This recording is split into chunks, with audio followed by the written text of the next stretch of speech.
Oh, jeez. Hey everyone, thanks for tuning in. You're watching In Deep on the Delta. My name is Steve Cooper, and today we're going to talk about burning banks. And the technique of burning banks is right there at the gut level, the most primal form of bass fishing.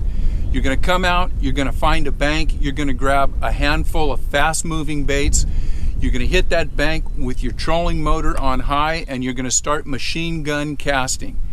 You're going to let every fish on that bank know that you are the #1 predator on this earth. And if you're a fish, you are just in the wrong place at the wrong time.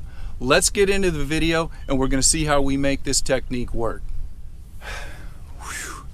All right, I got to take a deep breath. That was a little intense. I know you guys probably saw the video a few weeks ago, letting the tiger out of the cage. Ever since I did that video, I'm a little bit on edge. So I'm going to try to bring it down a notch. We are going to talk about running banks, burning banks, but we're going to talk about how to burn a bank and how to run a bank efficiently and effectively. Let's get into the video. Oh, there's a good one. Woo. Okay, let's talk about a bullet cast. And this is the cast that I use almost 100% of the time when I'm burning banks. And the difference between a bullet cast and just a what we'll call a floating cast is that the bullet cast is going to go straight from the tip of your rod to your target, like a bullet. A floating cast is more of a pendulum, where you're throwing it, it's way up in the air, it's catching wind, it's not an accurate cast, and it's going to give you nothing but problems. If you are throwing that type of cast, you're going to be what I call the I'm stuck in the toolies again guy. I'm going to give you a demonstration of what that guy looks like.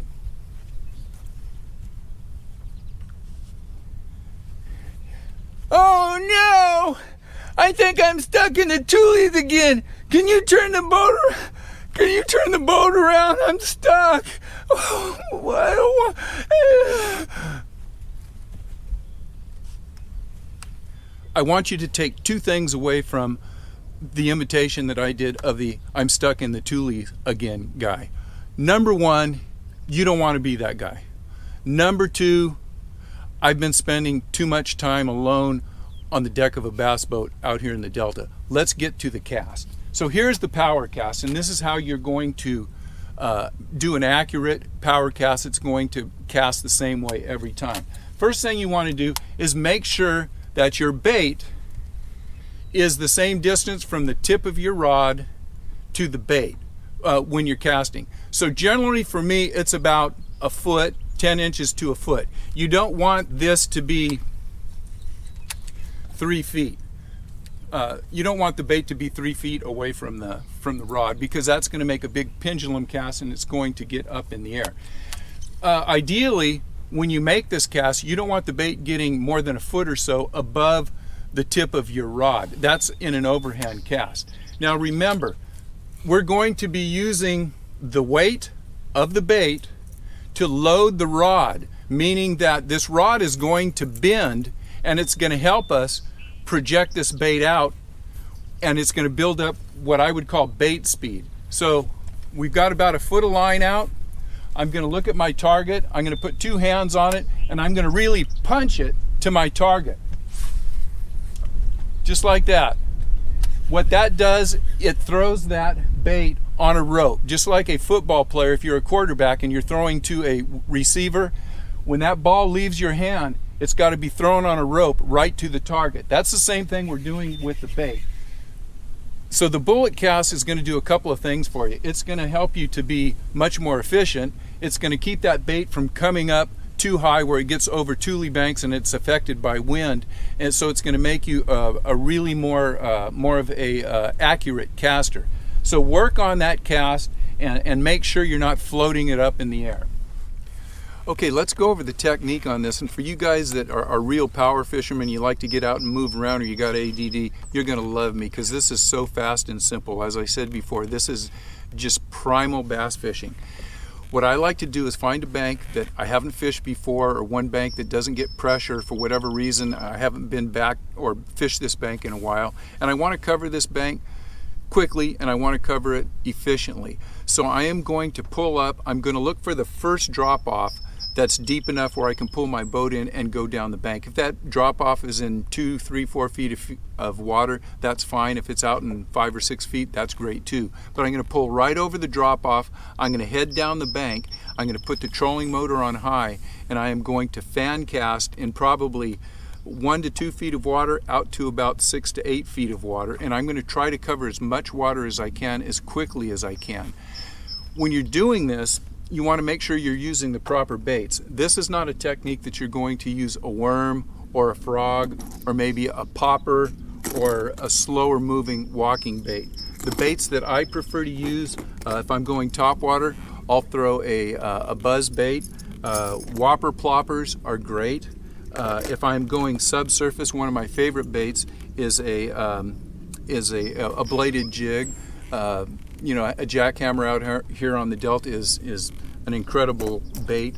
I will throw square bills and lipless. And I try to keep most of my baits in the summer months crawdad color baits. So with that, very limited selection of baits. They don't have to be the baits that I'm suggesting. They could be your confidence baits, but they have to be fast-moving baits. And again, we're fan casting out and we're moving down the bank quickly and we're just looking for reaction strikes.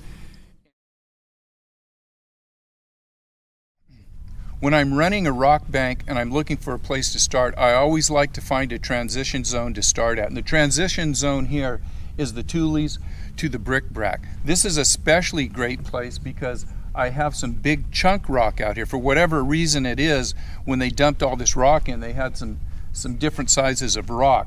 So this is a really good place to start. I've got the transition from the tules to the rock bank and to some great big rock. And you'll notice that this big rock out in front of me, it's 2 or 3 feet above water. We are out here at low tide. As the tide goes up, that's going to be underwater. And when I come back to fish this area, I'm going to surely remember that these rocks are in here. And if I fish anywhere on this bank, it's going to be right here.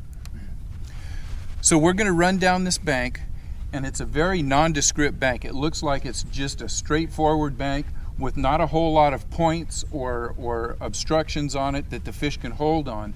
But there is a couple of things on this shore that I want to point out that could be fish magnets, and we'll go up the bank and check it out. We've gone down the bank a little ways, and again, a very nondescript bank, but we have all of this chunk rock, which is about the same size, about the size of a big watermelon, and we're coming up to some more of this flat rock. And this is important because at high tide, this is another transition zone. So if we're coming down this bank and we know that this is here, we're going to fish just this little section of bank from the chunk rock that's the size of a watermelon to this big flat pavement that we have right in front of me here.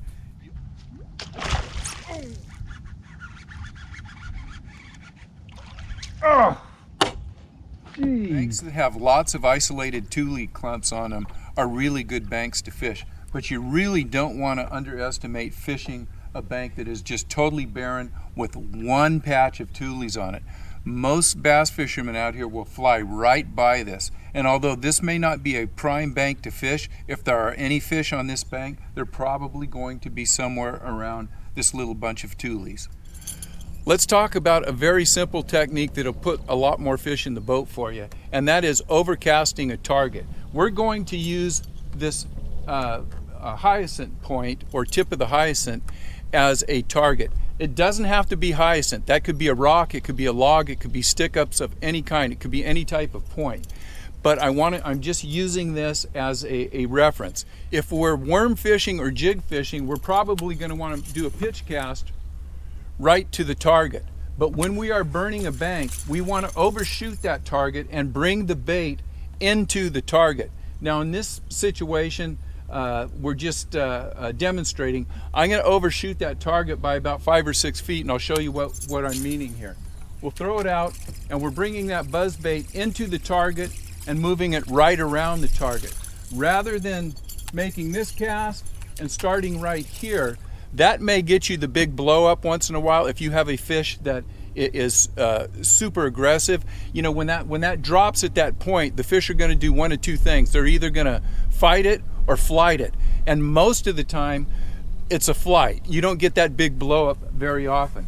By overcasting your target, you're going to not disturb the fish that's in your primary attack point, which is right there, and you're giving yourself a better chance to catch that fish when it's not quite as aggressive. So remember, overcast your target and bring it as close to whatever your target is as you can. That'll catch you a lot more fish.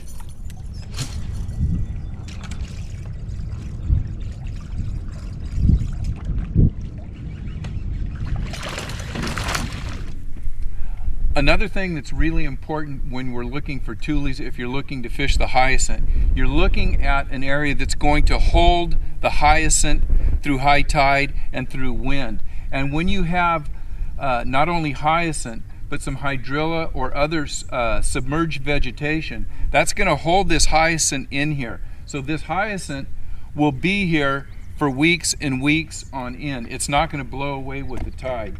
So these are the things that you want to look for on a little bank like this if you're looking to maybe run this bank and punch it at a later date.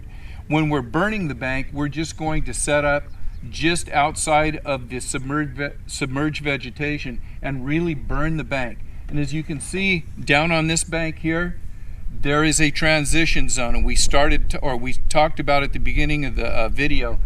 That might be a place where we want to start. We can either start on the rock and work into the hyacinth, or start in the hyacinth and work to the rock. Either way, we are covering two different types of structure, and that is important during the course of the day when it comes to how efficient you're going to be.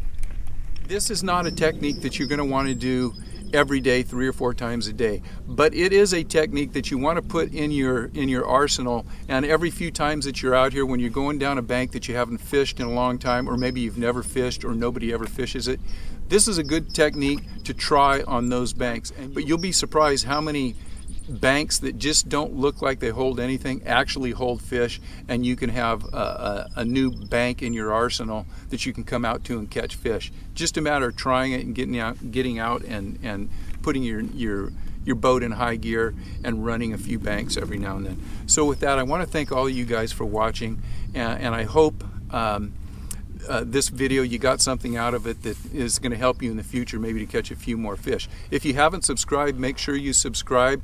I'll see you guys on the water. Make sure you're sending me the weekly reports for doing the weekly Delta fishing report, and good luck. See you guys on the water.